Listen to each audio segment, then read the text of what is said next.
Money is a game. All games have rules. If you want to win the money game, you must know the rules.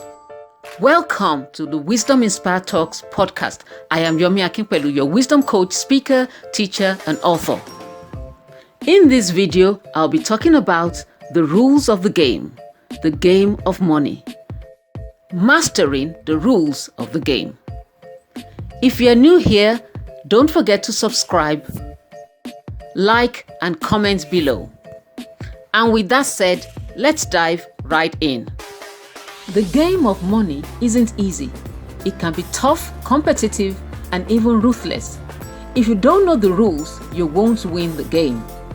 The people who don't know the rules work hard their entire lives and end up poor at the end of their journey because they don't know how the money game works. So if you want to win this game, you'd better master the rules of the game first. Today, I'm going to share 5 rules of the money game. Rule number 1, money grows on trees. Yes, you heard me right. Most people have been told from childhood, money doesn't grow on trees. But the reality is that money does grow on trees. Well, not the kind of tree in your back garden.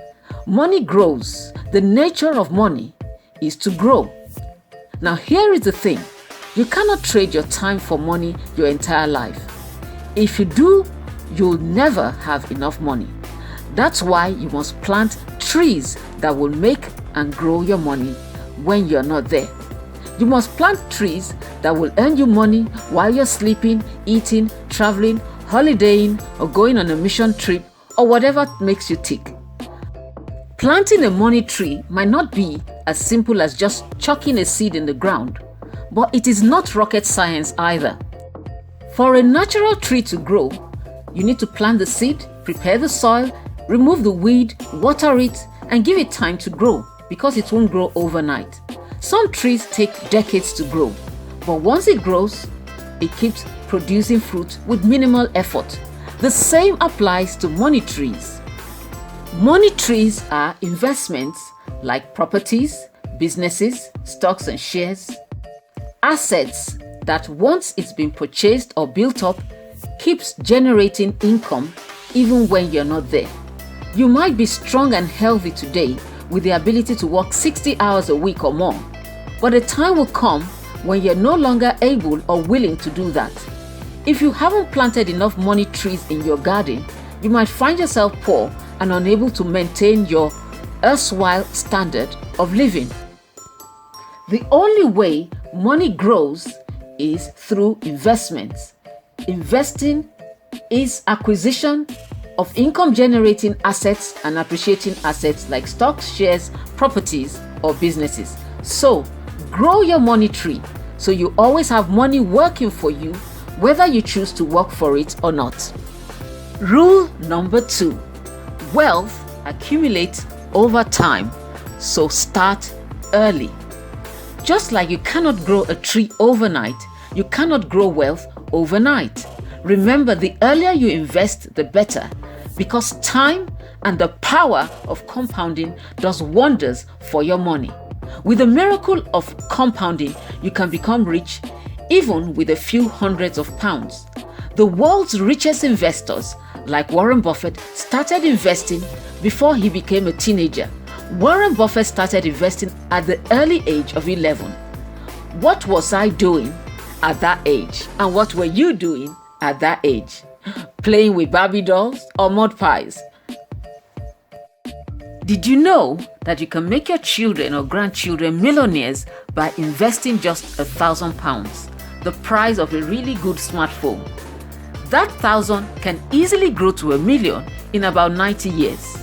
Now, your grandchild might not want to wait for 90 years to cash it in, but the point is that money grows, and the earlier you plant the tree, the faster you're going to get to the position where your money tree will be producing fruit, and you will be making enough not to be worried about your bills or everyday expenses again. Warren Buffett became a millionaire at the age of 30, but became a billionaire at 55.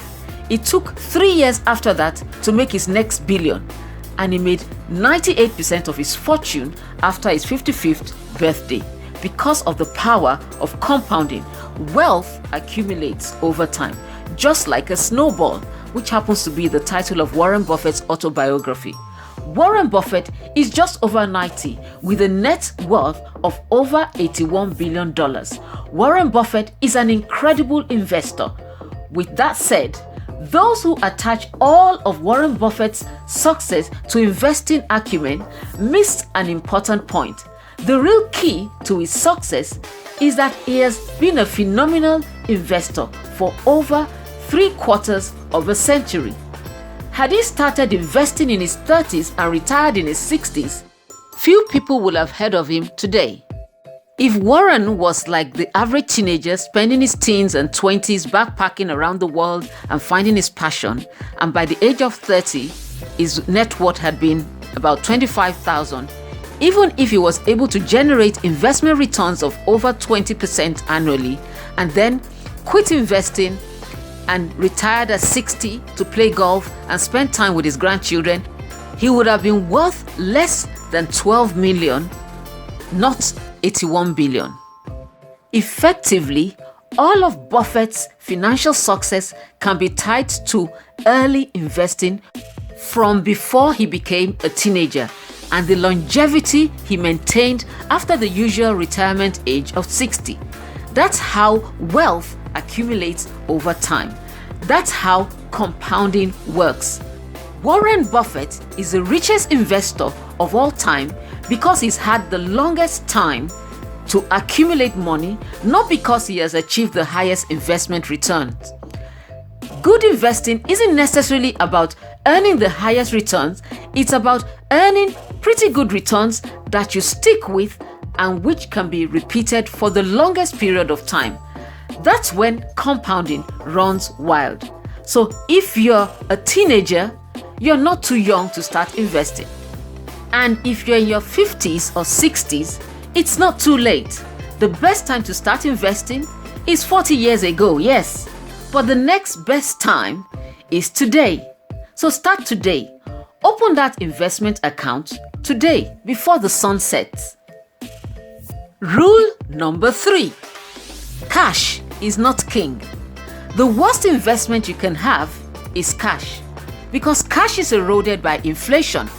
People say cash is king, but it's not true. It's useful to stash some cash away in an easy access account for emergencies or to take advantage of downturns in the stock market or some other great opportunity. But leaving lots of your money in form of cash sitting in an ultra low or no interest account is a worse investment because it's losing value daily. Cash must be invested in good businesses which increase in worth, unlike cash which decreases in value. Every year the value of cash goes down, so you're losing a lot of money leaving your money as cash. As governments pump more cash into the economy, the value of cash goes down. Therefore, having a lot of cash is not real wealth. You are rich when you own or invest in businesses that produce things and grows, or assets that in some way produce value, like a property that you can rent out. So don't strive to accumulate more cash, but use the cash to buy appreciating assets or income generating assets or businesses that can grow your money. The evidence that cash is losing value can be seen in the fact that a house that cost £100,000 10 years ago now costs £300,000. If you had left that money as cash, it will have lost more than half of its value. Inflation devalues your money, so tie your cash up in income generating or appreciating assets. Don't leave lots of your money in form of cash. Instead, invest your cash in income generating assets. Rule number 4. The greatest wealth transfer happens during periods of crisis. When the economy crashed in 2008, the unemployment rate skyrocketed because companies couldn't keep up with paying their bills, millions of people all over the world became jobless, homeless, and poor. However, some people woke up and took advantage of the crisis and began to aggressively invest in and became much wealthier after the crisis. A good example is Warren Buffett. Because the biggest transfers of wealth take place in times of crisis, and if you're ready to grasp the opportunity, you can become an overnight success. So instead of looking at financial crisis with fear, prepare for it by saving up your funds, which you can use to take advantage of it by buying quality undervalued stocks and shares or real estate at below market value.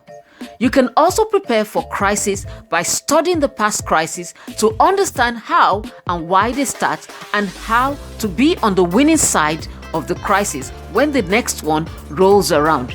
It has been said, the time to buy stocks and shares is when there is blood on the streets. This rule applies not only to stocks but to any kind of investment.